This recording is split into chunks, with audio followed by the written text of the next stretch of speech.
His hands and feet were burning. Bobby was in constant pain. We never thought this would be a death sentence for him. One coworker looks at another coworker and, did you do it? Police didn't know the manner of death, accident, suicide, or homicide. This was a diabolical, methodical killer.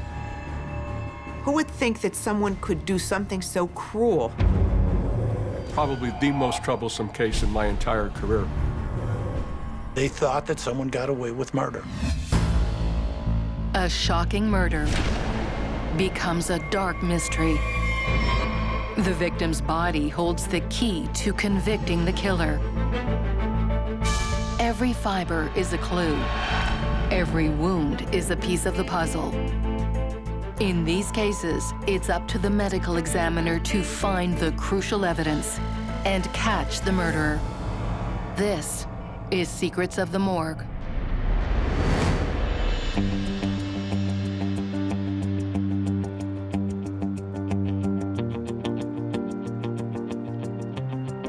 We sit in the northeastern part of Pennsylvania. We're on the fringe of the Pocono Mountains. It's a historically old mining town. People are hardworking, blue-collar families. It's a good community, close-knit community. 3 or 4 colleges in the area. They're nice people. They get along with each other. Early one morning, paramedics rush 32-year-old electrician Robert Curley to hospital. Robert Curley was losing his hair.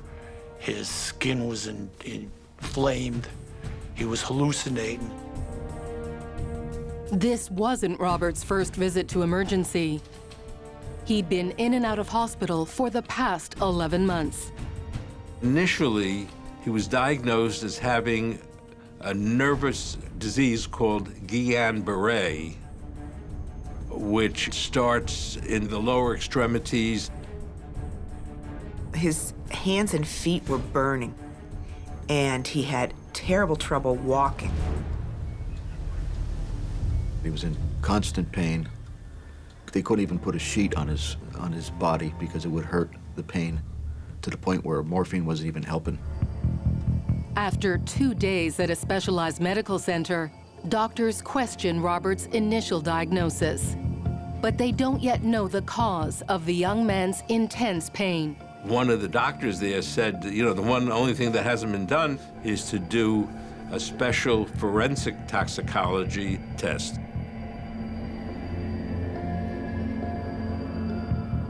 They found that he had a high level of thallium in his blood. Thallium could be used to kill mice and rats as a pesticide because it accumulates in the blood and causes neurological and even hematological abnormalities that kills the animal. It previously had been the key ingredient in rat poison. And in the late 1960s, the EPA banned it because of how deadly and toxic it was to people. Thallium poisoning can be really tricky because the symptoms mimic symptoms of so many other illnesses. It is a heavy metal that has no flavor, has no odor, is easily dissolved in a solution. If there's thallium poisoning and it goes undetected, the effects on the body include paralysis and renal failure and death.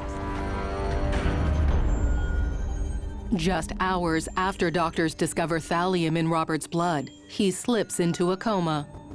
The medical staff was unable to save him, and he passed away, unfortunately. I believe it was September 27th.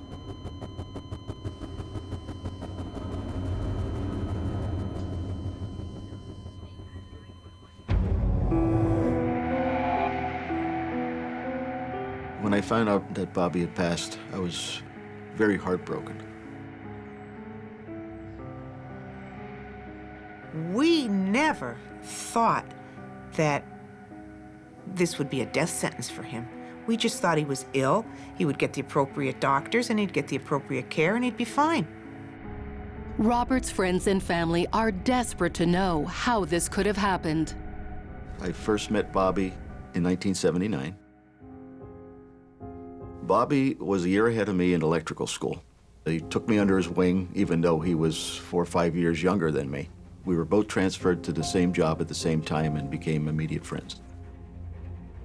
If you ever had a problem, he was there at any time to help you out. He was outgoing, he was a real jokester. He could pick up a conversation with anyone. Robert Curley's body is sent to the local coroner's office for autopsy. The public knows medical examiners often by high-pressure, high-publicity cases. When those are less than 1% of the work we do, most of the work we do are ordinary people who die under questionable circumstances. Former chief medical examiner for the state of New York, Dr. Michael Bodden, has performed thousands of autopsies. What appeals to me is to be able to explain to families how and why their loved one died.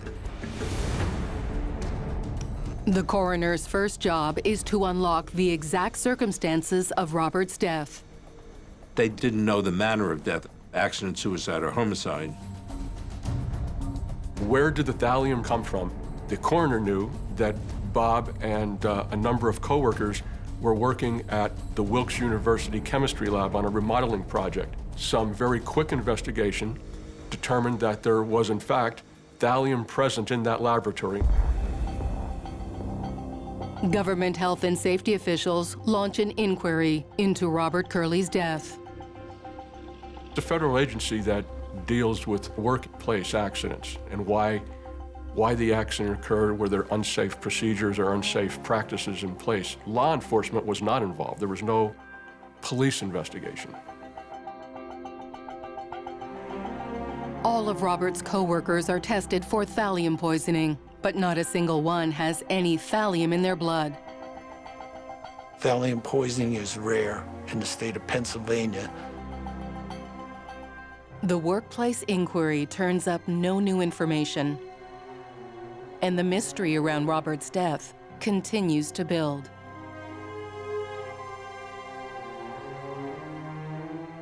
So it wasn't for a few months that the coroner was able to make a final judgment that it was thallium poisoning and it was homicide.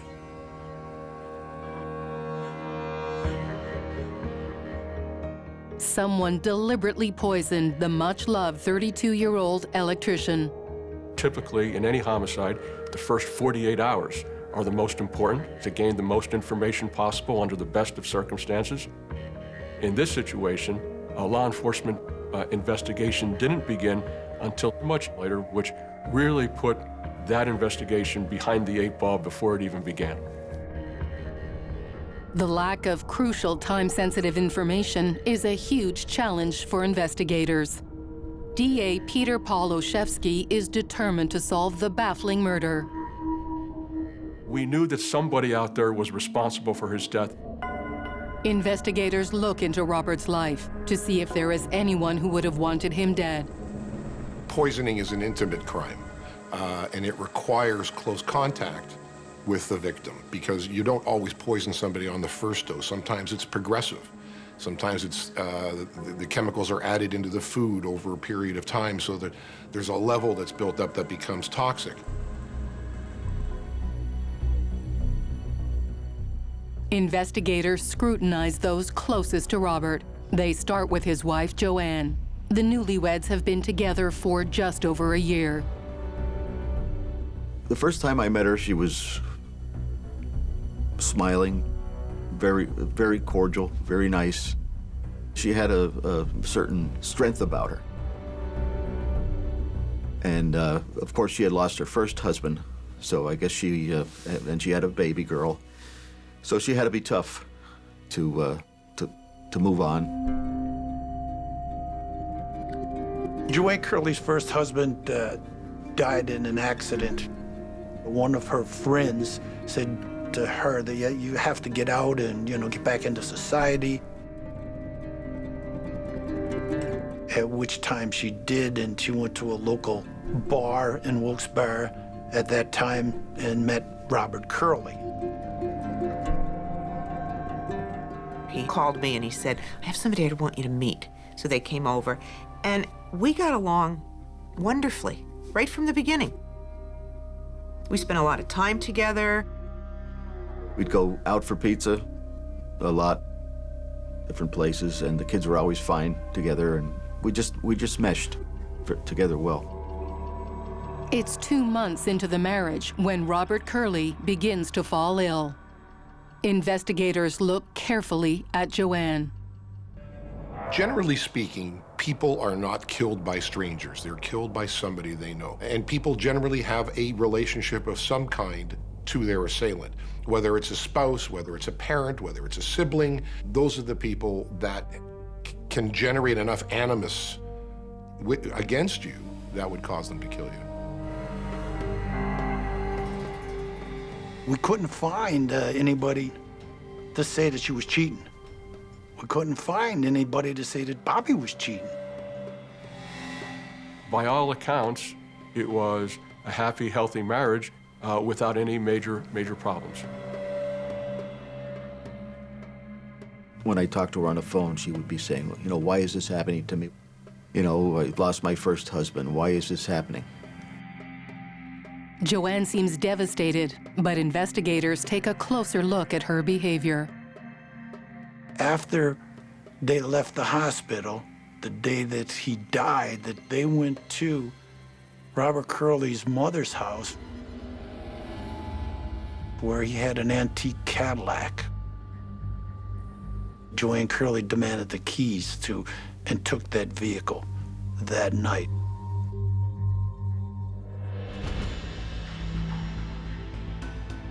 There wasn't that sorrow that you'd think a wife would have.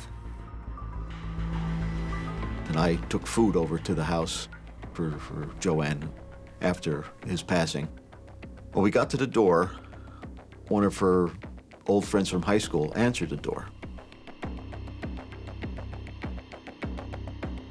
And I thought it was kind of funny that he was there the day after Bobby died. Joanne Curley's conduct was clearly suspicious, and we needed to know, did she kill her husband? Investigators sift through Robert Curley's life to see who might have wanted to kill him. His widow's behavior has placed her at the top of the suspect list. Without exception, the spouse is always going to be considered the #1 suspect. It's no secret that men typically resort to violent means to eliminate their problems, whereas women tend to turn to less gory methods such as poisoning. We asked Joanne to submit to a polygraph test, which she agreed. There are 2 stages to a polygraph test. The first is the pre-test interview. And in my experience, that pre-test interview is far more productive because it's a series of questions that can go on for hours. And oftentimes, that's where the confession comes from, is before anybody's even wired up. The second part is the actual analysis of the data that comes off of the polygraph. And everybody interprets it differently. Polygraphs are inadmissible in evidence in Pennsylvania, as in most states, but they're a good tool for investigators. And when she was administered that test, Joanne came out truthful in all of her responses to all of the relevant questions. Investigators still need more to rule out Joanne as a person of interest. The law enforcement officers did a search of the Curley residence for thallium. Dozens of Robert's belongings are sent to the State Police Crime Laboratory for testing. Investigators also request blood samples. It really was fundamental to inquire whether Joanne and their daughter had any thallium in their blood.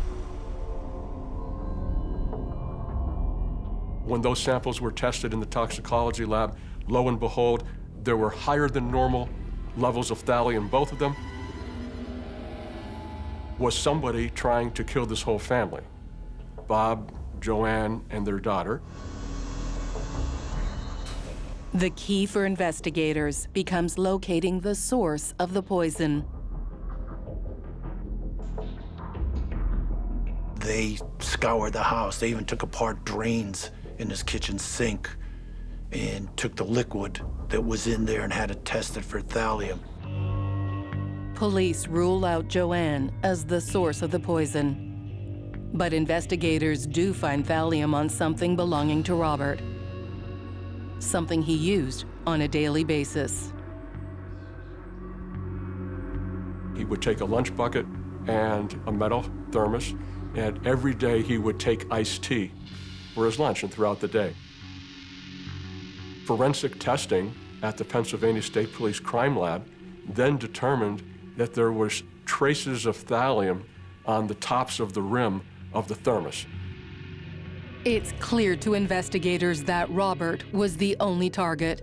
The rest of the family must have accidentally absorbed a little poison. It all comes back to the thallium, who had access to it and where it came from. Detectives turn their attention back to Wilkes College. It's the only place linking Robert and thallium. There was no other area where there was, in fact, thallium, or how someone could obtain it.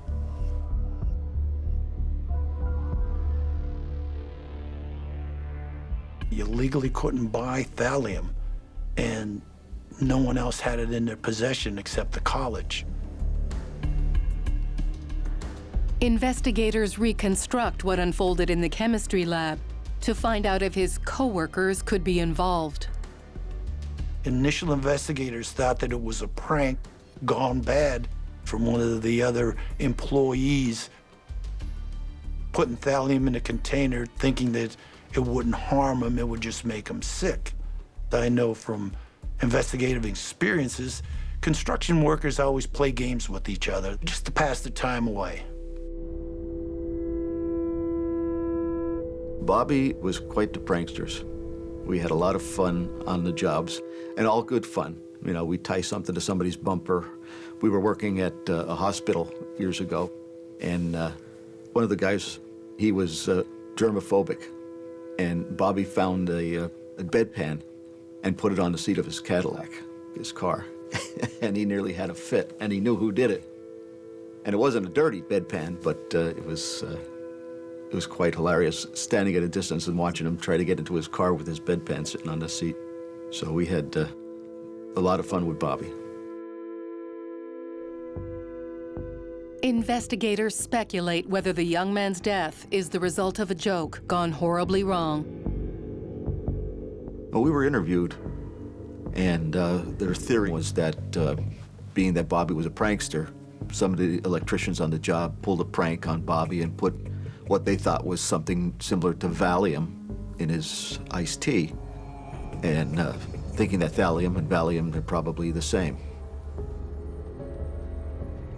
I couldn't believe that that was their idea, because we may be electricians, but we're not stupid. We're not working in the kitchen, and you know, you're putting paprika in somebody's food. You're working in a chemistry lab with poison signs all over the place.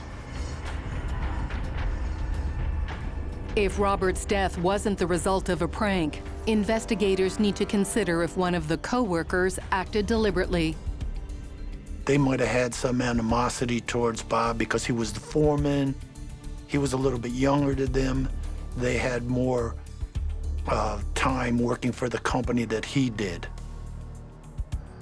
As co-workers were interviewed, they cooperated completely, and as part of that process, the co-workers were asked to take polygraph examinations. They all agreed. When asked flat out, were they involved in administering thallium to Bob, they all categorically denied that. But the polygraphic results showed that they were being deceptive in those responses. That immediately cast doubt on them and cast them into the position as possible suspects. Police scrutiny of Robert's coworkers drives a wedge into the town. A lot of the co-workers had children, and being that it was a close-knit area, there was other children saying, you know, your daddy killed someone, your daddy poisoned someone. So it was very tough for all the co-workers, and they were being accused, so they all sought legal counsel. They denied any involvement in the case, and they became reluctant to talk.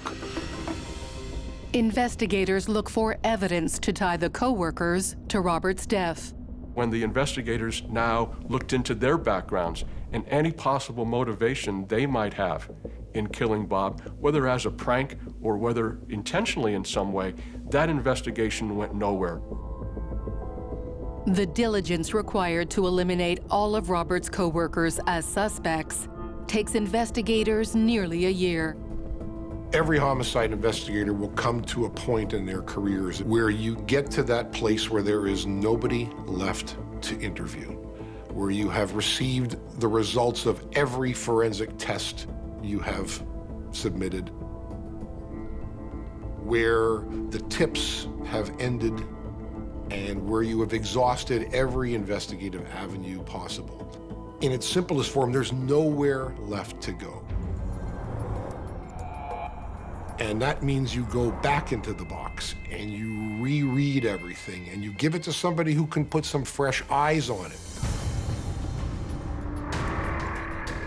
Refusing to let the case turn cold, District Attorney Olszewski looks beyond his state's borders. I was trying another first-degree murder case and had been working with Michael Baden, the chief medical examiner in the state of New York, and candidly, the world's leading forensic pathologist. I told him about the Curley case. He asked me if I had any suggestions as to how to proceed.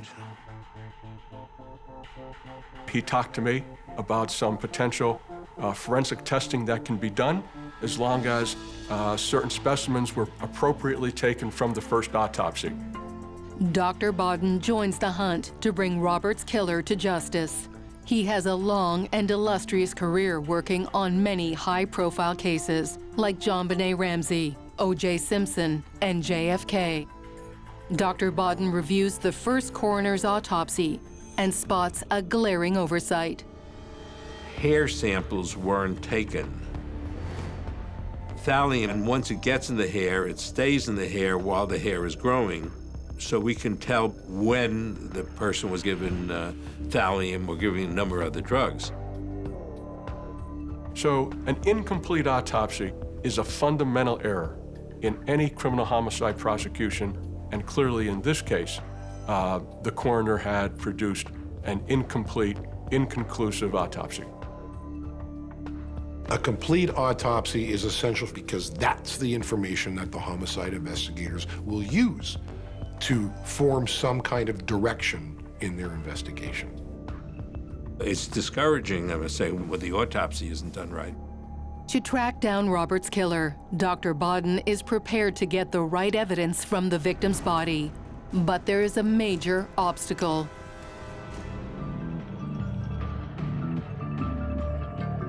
In this case, the evidence that we needed to convict somebody was left in the ground. And we needed to do an exhumation to see if we could find Bob Curley's killer. The investigation into the murder of Robert Curley has hit a wall. The tight-knit community of Wilkes-Barre is in an uproar. Every other day there was something in the paper, something new, something old. The media coverage was a terrible reminder of it all the time. They thought that someone got away with murder. That's all people talked about because it was always on the front page of the paper. It was still too hurtful. So you didn't ask family members. Everybody would try to guess, well, gee, what do you think happened? Well, you know, nobody knew. We had an unsolved murder case. We had a family that was grieving. And on a daily basis, we had the media printing stories and authoring editorials indicating that they believed the investigation was going too slow and that an arrest should be made.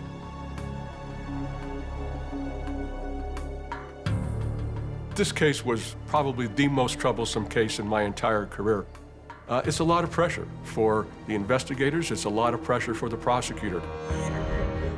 Determined to find the perpetrator behind this cruel murder, Dr. Michael Bodden proposes a novel forensic toxicology test. There is a new technique now, segmental analysis of the hair, where not only can you find thallium in hair, but one can determine when the thallium was given because the hair grows about half an inch a month.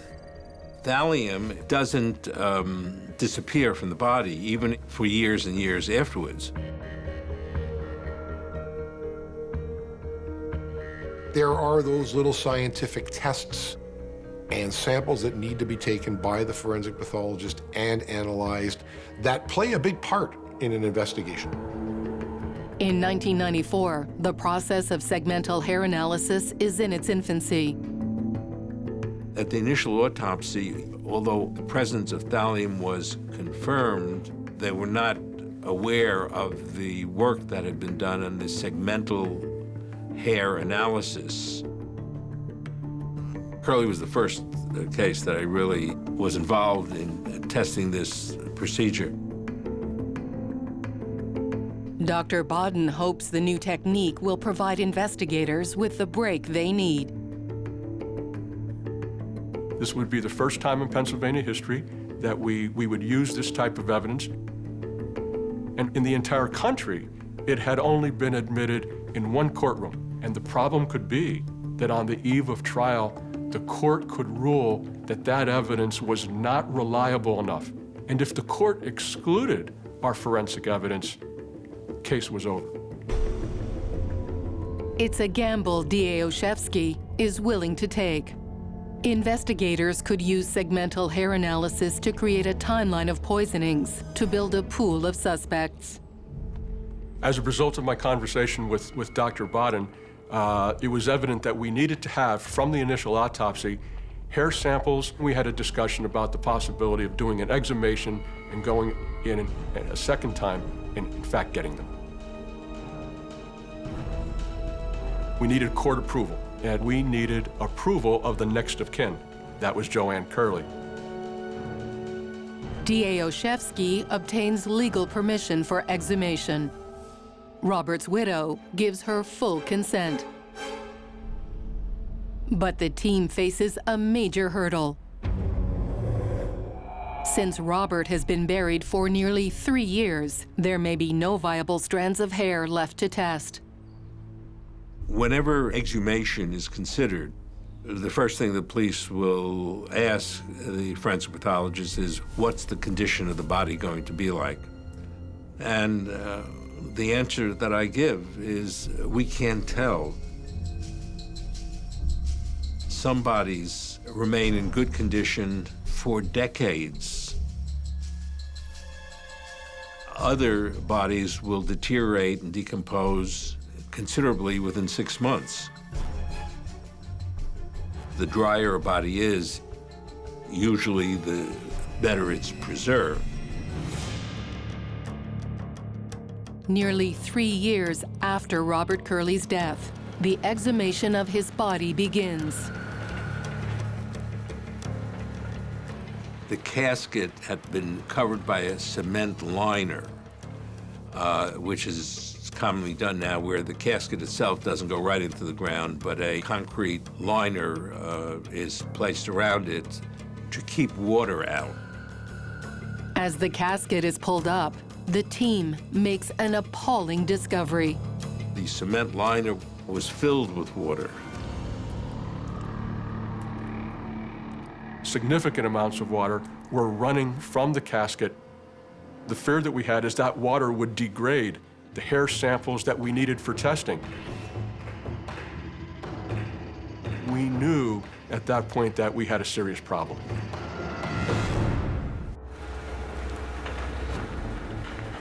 As the exhumation of Robert Curley's body begins, investigators are horrified to discover a waterlogged grave.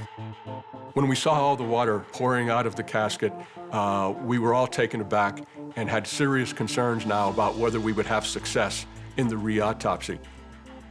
At that point, all our hopes that we had any evidence at all rested in Michael Boden's hands and his ability to successfully gain that evidence from the body that had been buried for approximately 3 years. There was a chance there that there might be too much decomposition of the body to be able to do any toxicology studies. When I saw the casket opened and I saw the body, it looked like he was possibly buried within the last month. And it was 3 years that he was buried. To our amazement, the body was in very good condition. The constant temperature deep within the cold, wet Pennsylvania ground preserved Robert Curley's body. When I saw Robert Curley with hair, I became excited knowing that now we have some new evidence in the case. The discovery is exactly what the investigation needs to move the case forward. That's when Dr. Boden took over, and if anybody could recover these samples, it was Mike Boden. Dr. Boden begins the second autopsy with a meticulous extraction of hair samples. We do segmental analysis to determine approximately how many months before death the drug was given.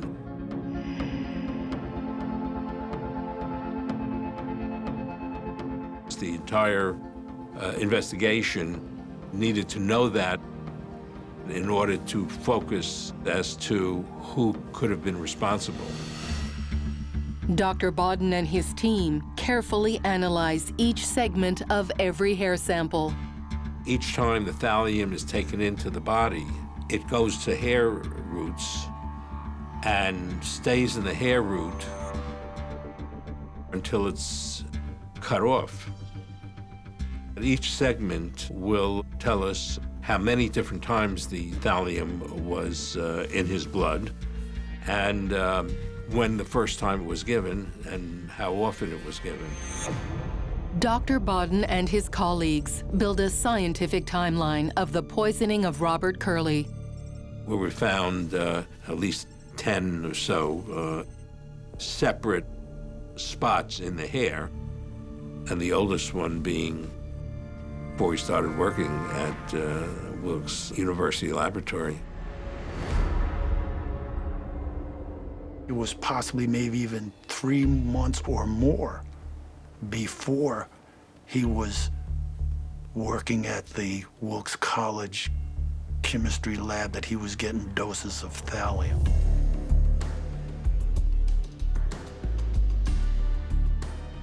Amazingly, that analysis totally debunked the theory that Wilkes University was the source of the thallium.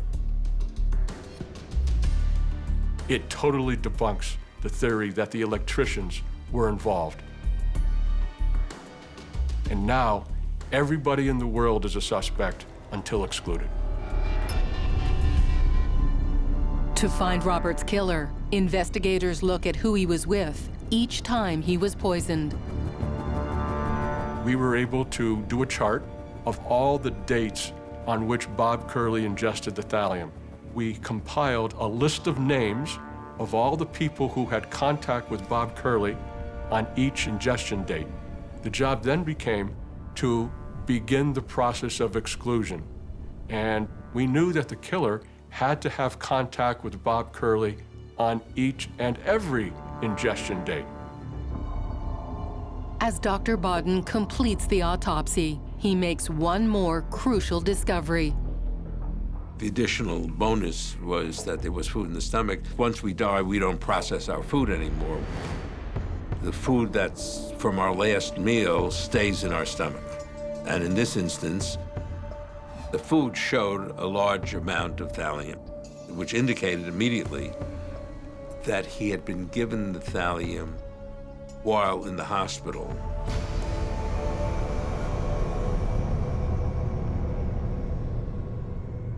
The largest thallium dose that he received was at the Hershey Medical Center in Hershey, Pennsylvania, the night before he died. That was information that obviously was never available to us previously, and it was significant information that just took the investigation into high gear. So we went from a potential list of approximately 25 suspects down to a list of about 5 individuals. Now the question was, who's the killer?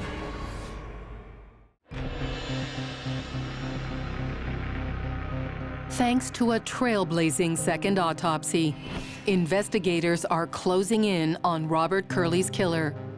When we learned that poisonings occurred while he was a patient in the hospital, we knew that the killer came to his hospital room. Talked to the people there, the nurses that were working with Bob Curley to find out who visited him at the hospital. Dr. Bodden finds the key to solving the case in the victim's Last Supper. What was in his stomach was something that he had taken a few hours before he died. Now, we zeroed in on 2 or 3 people, the family that had access to his food. The night before he died, Joanne Curley brought his favorite food to the hospital, which was pizza. She was the only one that was feeding him. We were 100% sure that it was coming from Joanne. The only person who could have given him the thallium was his wife. Detectives still need to connect this Black Widow to a source of the rare banned poison. We looked at the reports and we broke up into teams. The one team investigators come back and says that they discovered after talking to a neighbor of Joanne Curley's deceased grandmother, Joanne Curley's grandmother had this jar in the basement with this white powder in that was a rat poison.